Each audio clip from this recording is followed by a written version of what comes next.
this so I can read your name? Okay.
So this is Lynn? Yes.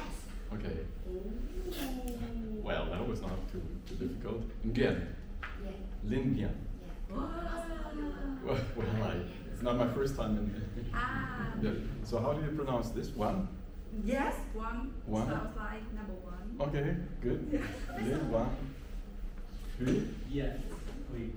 Huy? Yes. Huy. Exactly. Okay, Huy. Yes. And that's Joe. Yeah. You? Because my name in Vietnamese is hard for you to pronounce. Say it in Vietnamese. Thư. Yeah. Thư. Wait a minute, what does water mean in Vietnamese? No, that's tui. Thủy. Yeah. Yes. But tu doesn't mean anything. Okay, if you prefer, I'll call it Joe, so okay, while I'm at BTU, I mean, Vietnamese is a very difficult language because the phonetics, the sounds play such a big role. That's something that we don't have in European languages. And so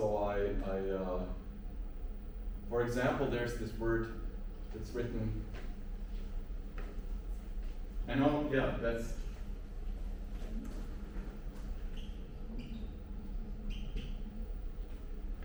I would pronounce this ta, but it's ja.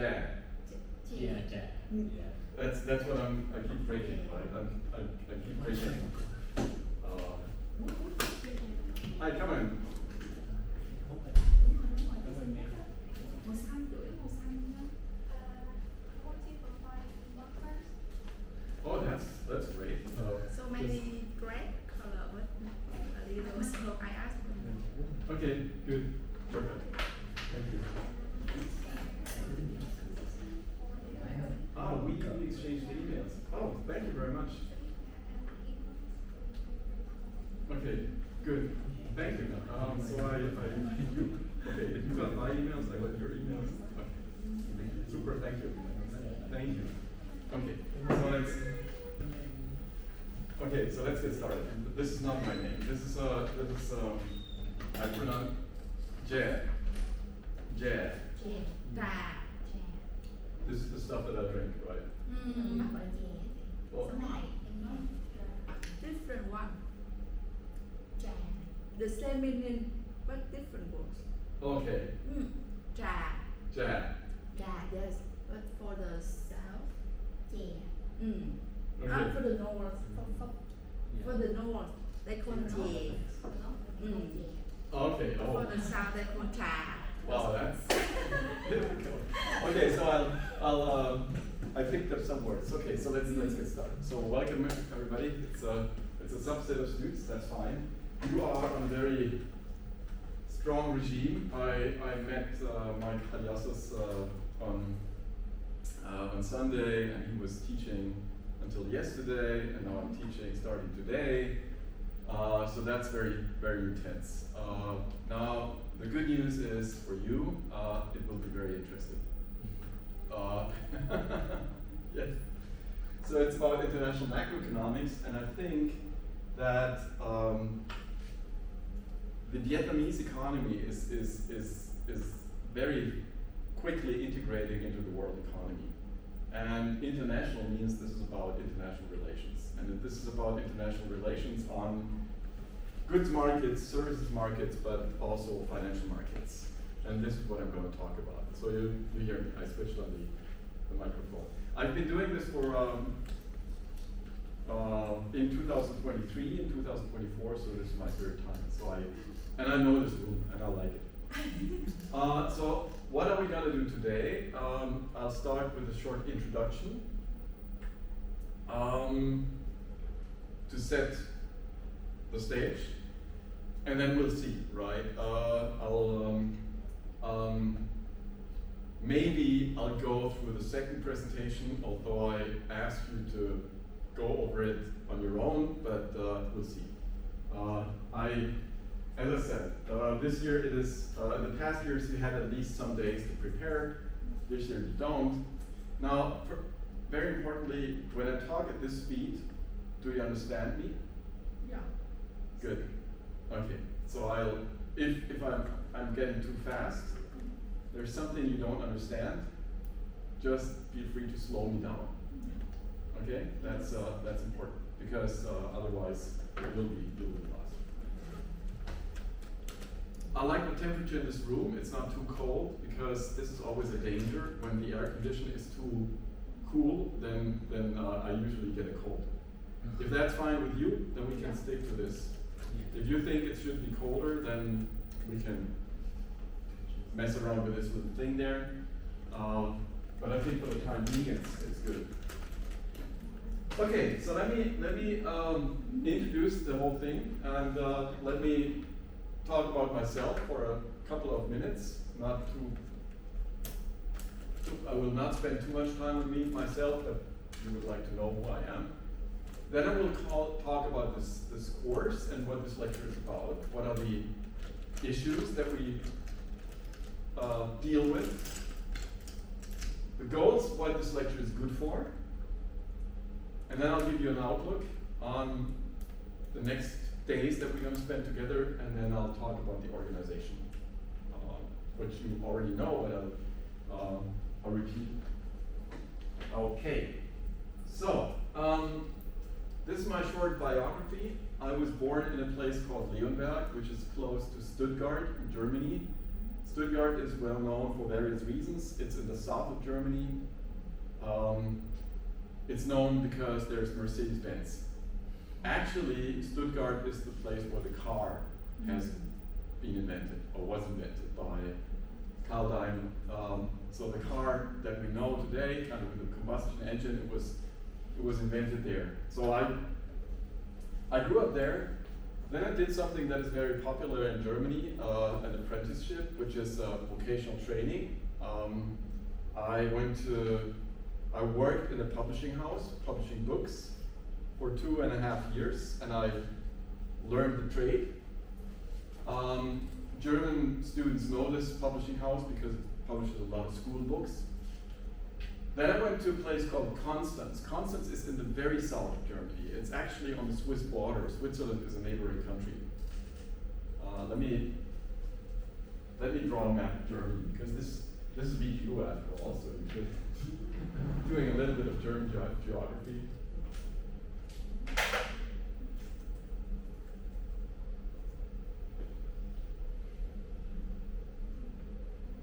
This is more or less Germany, right? Okay, so this is France. This is Belgium. These are the Netherlands.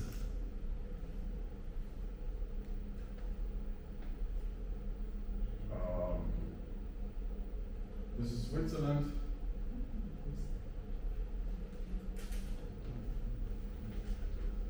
This is Austria. This is the Czech Republic. And this is Poland.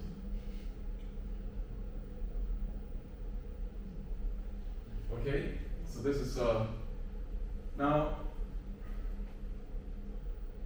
this is Stuttgart. By the way, this is Berlin. So this is where I come from. Okay, this is Constance, where I studied. Okay, actually, there's Germany's biggest lake is here. It's a lake called Lake Constance.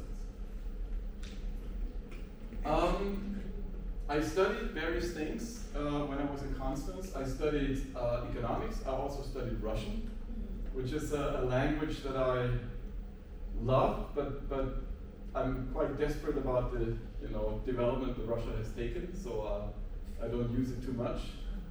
And I studied a little bit of law, but eventually I turned out to be an economics student. Then I went to Switzerland, actually to a place called St. Gallen, which is not too far away. This is Switzerland. The Germans. ST means saint, right? There was a famous saint in St. Gallen, so that's where I did my PhD. And I went, actually, when I was in St. Gallen, I was given a scholarship to spend a year at the University of Maryland, which Maryland is a state basically all around Washington, D.C. Then I went back to Constance to become an assistant professor. And I also started lecturing at the Study Center Gürtensee. Gürtensee is a place in Switzerland, so I have very close ties to Switzerland. This is where I'm teaching central bankers. So the Swiss National Bank, which is the central bank of Switzerland, they invite people from all over the world, literally from Afghanistan to Zimbabwe. We had a central banker from Afghanistan there. We don't anymore, but we did. Also had people from the State Bank of Vietnam in my courses, so I'm doing this. So it's very interesting because you have this group of 25 people or 30 people who come from all over the world. Then I became a professor in Aachen. Aachen is here of macroeconomics. Actually, the funny thing is, going back to my stay in Maryland, this is where I met Michael Binder. I met Michael Binder before he was a full professor before I was a full professor. So when I eventually met him again in Frankfurt. So Michael Binder and I, we've known each other for a long time. Okay, So Aachen. So I was a professor in Aachen, and then eventually I moved to Mainz. Mainz is a medium-sized German city with about 250,000 people. It is famous because of Johannes Gutenberg. Johannes Gutenberg invented the printing press. I know that the Chinese would say, no, they did, 2,000 years earlier, which is possible, but in Europe it was Gutenberg's invention. Essentially it was up to that point, people had they had replicated books by just writing them down, right? So, and Gutenberg had the idea of having these letters, put them together in a frame, put paint on it, and print it. And so you could produce a lot of books and a lot of pamphlets and a lot of things without, in a very short period of time. And that's Johannes Gutenberg. And the university is named after him. And I've moved in 2010, I've moved to Johannes Gutenberg University of Mainz. Now, Mainz is also important because there's an important river. Actually,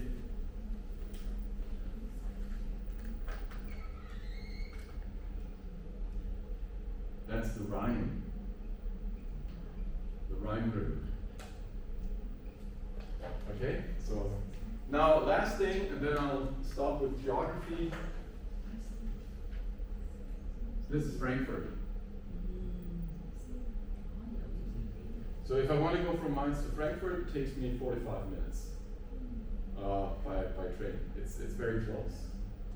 So that's a little bit of geography, so I don't know whether, as I said, this is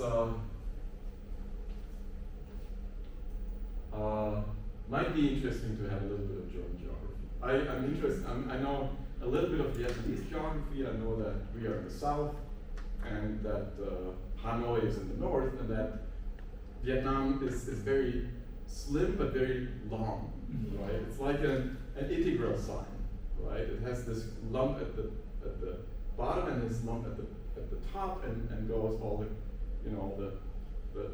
along the sea. And I know that Hue is in the middle, Hanoi is in the north, so I will have a little bit of knowledge of Vietnam. Okay, so that's where I moved around in Germany. My research interests are international economics.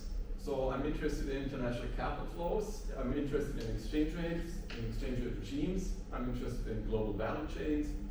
I'm interested in foreign direct investment. I'm also interested in political economy, which is where a blend of political science and economics. So I'm doing research on attitudes towards globalization. I'm doing research on the rise of populism and nationalism, which we observe deplorably in many countries. So that's something I'm interested in. This is my recent list of publications. Why am I showing this to you? Because you want to have professors who do research, and who do research that someone is interested in. And someone is interested in if you get them published in journals, in decent journals. So I'm interested in international finance. You see, I'm also interested in offshoring. I'm interested in FDI. I've written a textbook on international macroeconomics, and so you get a whole list of stuff that I've been doing over the past 20 years. Okay, so let's go into. Actually, I'll be drinking this stuff all the time, so to keep my voice. That's important. So it's not because it's ginger tea. Actually, it's not. Good. Okay. So the first question. This is now a set of questions that we will address in this class. The first question is, what does the current account balance tell you about an economy? You see, this is taken from the World Economic Output Database, October 2024, vintage. You see that there's big differences in countries' current account balances.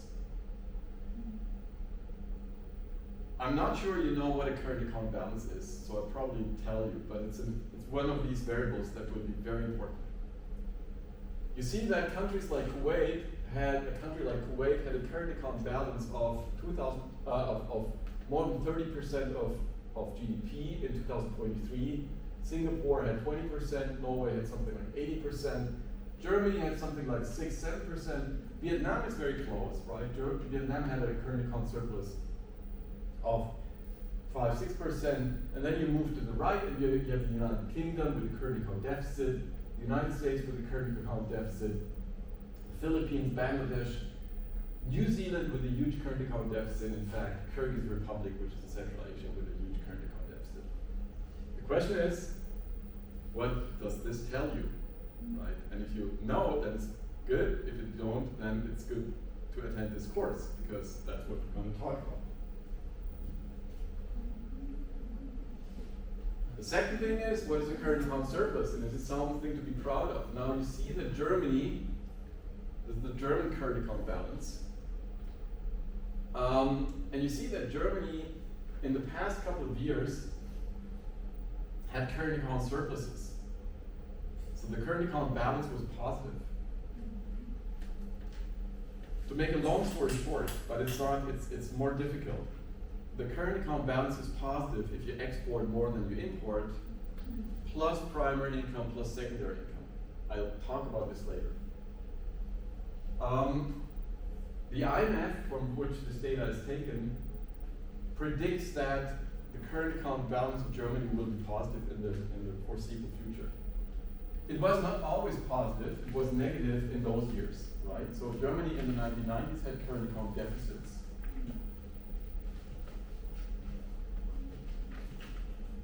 What about Vietnam? You see that this is, the question is, should emerging markets, Vietnam as an example, have current account deficits or surpluses? And you see that if you go back to the 90s, Vietnam had huge current account deficits, then it had current account surpluses, a current account deficit in the mid-2000s. Now quite recently it had a current account surplus. The question is, how do we explain it and how do we assess it? Is this what we would expect, or is it something that we would not expect? Now, bottom line is, this course is meant to tell you or to help you answer these questions. Now this is Germany again. The blue line is German foreign assets. The red line is German foreign liabilities. So countries have foreign assets and countries have foreign liabilities. So they own assets abroad and they hosting assets that belong to someone else. What type of assets are these? I will talk about this. Maybe companies, maybe equity, maybe bonds, maybe bank loans. If you add them all up, you see that for Germany, in the recent past, the difference between foreign assets and foreign liabilities, called the net international investment position, is positive. We're talking about something like $1,300 billion, which is a lot, right? German GDP is how much? Do you have an idea? Roughly. Make a guess. Speak up. 1 trillion. Pardon? 1 trillion. Actually, 4 trillion. It's 4,000 billion. But a bit more by now. But that's the number, right? So this is basically 1/3 of German GDP. So Germany has a lot of assets and has a lot of liabilities, but the value of assets is more than the value of liabilities. And so Germany has a lot of claims against the Western world. What is this, and what does it mean for a country? Now, this is a scatter plot taken from my textbook on international macro, where you have the age dependency ratio on the horizontal axis and the current account balance, and both are averages for 2006 to 10, so it's some time ago, for the current account balance on the vertical axis. Now, when you look at that for a while, you see that there's a slight negative relationship, right? It's a very weak correlation, but there is a correlation, and it's negative, indicating that demographic structure might have something to do with the current account balance. Now, I forgot to tell you what the age dependency ratio is. The age dependency ratio is the share of people who are either too young to work or too old to work relative to those people who are of working age. So usually we say people could start working at the age of 15, they stop working at the age of 64. So you add the number of people who are young, babies and children, and the people who are too old, retired people, and you divide by the number of those people who are of working age. So if you have a very high age dependency ratio, then you have a lot of babies, or you have a lot of old people, or you have both, relative to the working age population. And you see that those countries tend to have lower current account balances. The question is why? And that's exactly what this course is about. Okay? So if you feel puzzled by a lot of stuff that I'm showing you, that's good, because that's exactly what this course is meant to shed light on. Now, this is a thing that you may have seen before in your undergrad classes, but we'll go back to this, and then we'll go beyond. The question is, why do $10 purchase more in Beijing than in Basel? You know where Beijing is? Do you know where Basel is?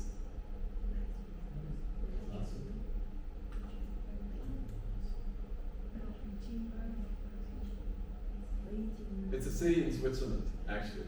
It's actually Switzerland, actually Basel is here. So Basel is a city in Switzerland, and I chose Basel. Zurich is another Swiss city, but Basel I chose because Beijing and Basel have a nice, they have both the beat. Now what you see here is the price of a McDonald's Big Mac in those different countries. And what you see is that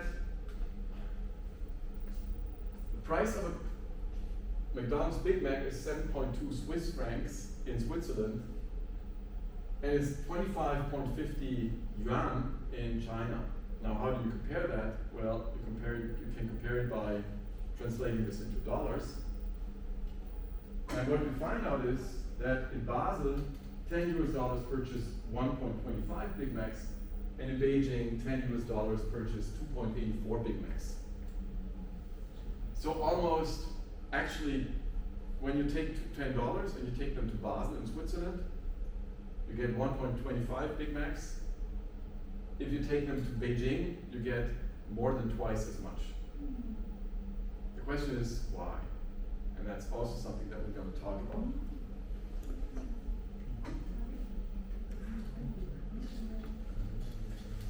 You know what a Big Mac is, right? Yeah. Okay, good. This is good. Yeah. Finally, actually not finally, the next slide is, what do fluctuations of the real exchange rate imply for a country's competitiveness and net exports? Now the blue line is the United States real effective exchange rate. Yeah. Now you probably know what an exchange rate is. You may know what a real exchange rate is. To be frank, I think you don't. Because many people think they know what the real exchange rate is, but they don't. Right? So let me come back to this later. probably also don't know what an effective exchange rate is, and I'll tell you. So what an effective exchange rate is basically, it's a mix of bilateral real exchange rates. It's a weighted average. And I'll tell you early next week. I'll talk about the plan for this lecture later on. Now what you see is that when the real exchange rate, effective exchange rate went down, US net exports, difference between exports and imports went down. And when the real exchange rate went up, net exports went up again. So there is a correlation between net exports and the real effective exchange rate. It's not always very strong, so there used to be a time in the mid-2000s when that relationship was it basically broke down. Quite recently, it has been reinstated. My job or my ambition is to explain you why we should expect such a relationship in the data. Whether we see it is an empirical matter.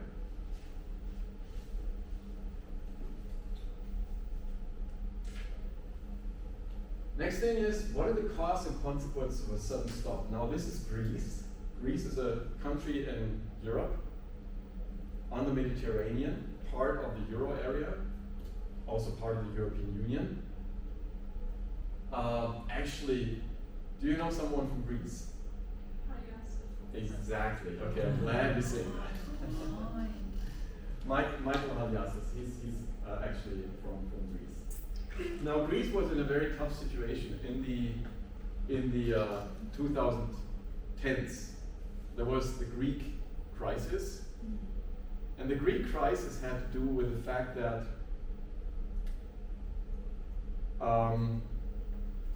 Greece's government debt turned out to be much bigger than the previous Greek governments had told financial markets. Financial markets panicked and pulled out money from Greece.